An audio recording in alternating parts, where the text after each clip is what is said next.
As eleições terminaram e, surpreendentemente, o mercado reagiu bem.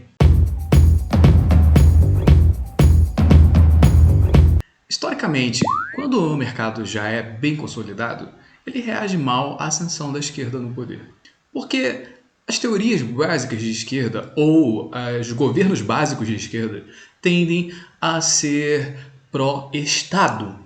E o mercado ele precisa trabalhar de forma independente, então se você for pró-Estado, você acaba tirando a independência, acaba tirando a parte privada, acaba tirando a possibilidade da população ser livre para empreender e para gerar renda. Quando o partido de esquerda leva à risca a sua cartilha ideológica, o que acontece é a perda dessa possibilidade de empreender, a perda da liberdade de empreender, a perda da geração de renda pela população. E isso, claro, é uma atitude contra o mercado, onde quanto mais livre você for para empreender e para ganhar seu próprio dinheiro, melhor. E se você não lembra, talvez, na primeira eleição do Lula, o mercado reagiu muito negativamente, porque ele achava que a continuidade de algo parecido com o que a gente tinha no Fernando Henrique seria melhor para a população brasileira. Seria melhor para essa liberdade de empreendimentos. Depois do primeiro mandato do Lula, ele se mostrou um candidato de esquerda, mas ao mesmo tempo um candidato pró-mercado. Um candidato que deixava uma certa liberdade para a população trabalhar e gerar renda, as empresas em geral. Mesmo que o governo ainda mantivesse um monopólio muito grande nas principais estatais, como Petrobras, Eletrobras, que, por sinal, a gente tem até hoje, né? Os pequenos empreendedores saíram ileso do primeiro mandato e isso sinalizou para o mercado, no segundo mandato, que a atitude mercadológica daquele presidente ia ser boa no decorrer dos próximos 4 anos. Não foi a mesma coisa que aconteceu quando a Dilma assumiu. Ela seguiu uma cartilha muito mais radical ideologicamente e isso com certeza abalou o mercado, abalou a geração de renda, abalou os investimentos que poderiam ser feitos no país. Mas isso não é só culpa do presidente. Na verdade, o presidente ele tem só uma parcela de culpa em relação a isso. Porque o Congresso Nacional ele é extremamente importante na formulação de todo esse executivo. Então, tudo que o presidente for assinar, desde que não seja por decreto, tudo que for com intenção de virar lei, precisa passar pela Câmara, deputados e senadores. Esses caras são muito importantes porque são eles que formulam as leis, são eles que regulam as leis, são eles que estruturam e deixam passar ou não as leis. Então, numa estrutura equilibrada de sociedade, um poder tende a regular o outro. Tenho certeza que você já ouviu falar isso aí várias vezes, né? Os poderes se autorregulam, mas isso depende da autonomia que cada um deles tem. Inclusive essa galera que fica dentro da Câmara e do Senado. Eles são extremamente importantes. Por mais que você não tenha uma personificação de alguém que vá tomar uma decisão, mas você tem um todo coletivo, e esse todo coletivo decide junto. E isso até é um pouco mais plural, porque ali você tem uma gama de representações e dali, teoricamente, deveria surgir o que é bom para a sociedade. Mas bom, como você tem tanta gente, tantos grupos, então para sair algo dali, deveria ser uma triagem para que realmente fosse bom para toda a sociedade, independente se você for esquerda, direita, liberal ou até aquele totalitário, né, que existe na sociedade e que a gente convive com isso, é normal. A gente tem que aprender a entender que pessoas têm suas mentalidades e até um totalitário também pode viver, né? Não necessariamente no regime que ele imagina. E nessas eleições de 2022, a gente já teve uma sinalização positiva de que um governo de esquerda pode assumir. Isso seria crítico se o Congresso fosse de maioria esquerda, como já aconteceu no passado. Mas nesse momento, a gente tem exatamente o que a democracia prega, que é o peso e contrapeso. Quando você tem um presidente de direita, mas um Congresso muito misto e mais focado em direita e liberal, você tem um contrapeso, porque o presidente raramente vai conseguir fazer alguma coisa se o Congresso não deixar.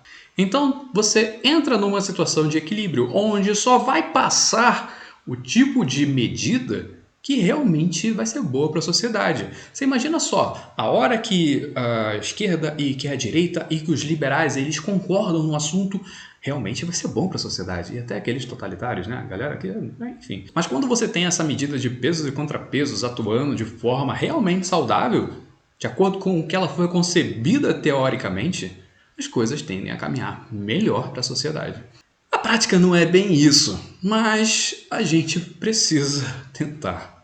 E só para lembrar, no Brasil, nos últimos 16 anos, a maioria no Congresso geralmente era de centro e centro-esquerda, ou esquerdas mais radicais também, a gente tem bastante desses. A gente só fala de direita radical, mas existe muita esquerda radical. E nos últimos 16 anos, sempre a galera que comandava tanto a presidência quanto o Congresso era mais de centro para a esquerda.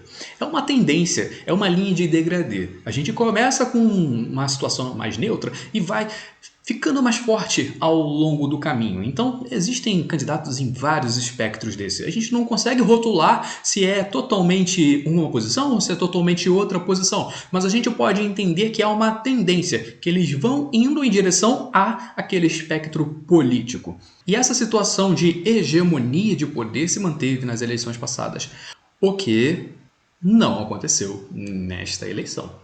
Por mais que o poder executivo seja eleito de esquerda, o Congresso ele tem uma contrapartida muito forte. E isso vai valorizar as decisões que o Congresso brasileiro toma para os brasileiros. Isso acontece muito nos Estados Unidos. Geralmente, você tem um presidente de uma polaridade, se ele é esquerda ou direita, mas o Congresso, o costume da população dos Estados Unidos é votar contra o presidente. Por mais que soe um pouco absurdo, né? A população ela tende a votar um pouco contra, principalmente porque as eleições são no meio do mandato do presidente. Então você tem uma situação onde talvez algumas atitudes do presidente não agrade tanto naqueles 2 primeiros anos e alguma parcela da população começa a votar no time contra. Porque se aquele presidente tiver todo um Congresso, todo um Senado dentro da sua posição política, ele consegue fazer coisas que até Deus duvida. Talvez a gente pudesse falar dessa forma. E só restaria uma atitude mais drástica para parar esse presidente. Foi mais ou menos o que aconteceu no impeachment do Brasil no tempo passado. A situação foi tão crítica, que até aquela galera de centro, ou que tendia um pouquinho para a esquerda, votasse contra o governo executivo de esquerda. Porque a situação realmente ficou muito crítica. Mas agora você imagina se todo o mercado tivesse saudável e as coisas andassem de acordo com o que a presidente do Poder Executivo queria. Provavelmente todas as medidas iriam passar, porque o controle do Congresso, o controle do Senado, era da mesma polaridade política, ou era uma neutralidade, vamos dizer assim, como a gente chama no Brasil hoje de centrão. Né? Então a gente teria uma posição positiva aos desejos do presidente, mas não foi isso que aconteceu, porque a sociedade estava ruim, a economia travou e algumas coisas foram bem críticas, então algum poder tinha que parar aquela execução. E é para isso que serve o sistema de pesos e contrapesos. Como a gente viu, mesmo quando a situação é muito favorável para uma polaridade política, se ficar realmente muito ruim, você ainda tem algumas pessoas sóbrias que podem ali intervir naquela execução. Agora, quando você tem um poder muito bem consolidado no Congresso e também um presidente com uma estrutura mínima de governança, você aí consegue, dentro da normalidade, guiar o país de forma saudável, sem precisar de situações extremas como a que a gente teve em 2016. Então, essa é a esperança do mercado, é que a gente tenha um governo saudável, que ele consiga liderar o Brasil junto com o Congresso, junto com a decisão plural do Congresso, que seja bom tanto para a direita quanto para as esquerdas. quanto para os liberais e até para os totalitários também. É esse o Brasil, na teoria, que a gente procura ter, que a gente quer ter, que na prática é tão difícil. Mas, se você estava na dúvida do porquê que a bolsa subiu, porquê que os mercados estão respondendo positivamente por causa dessa eleição, bom, essa é uma das principais, se não a principal razão por isso ter acontecido. E se você gostou desse vídeo e quer acompanhar mais sobre mercados financeiros e negócios, considere se inscrever aqui embaixo, nesse botão vermelho aqui, ó, do joinha. E eu te vejo no próximo vídeo. Até mais!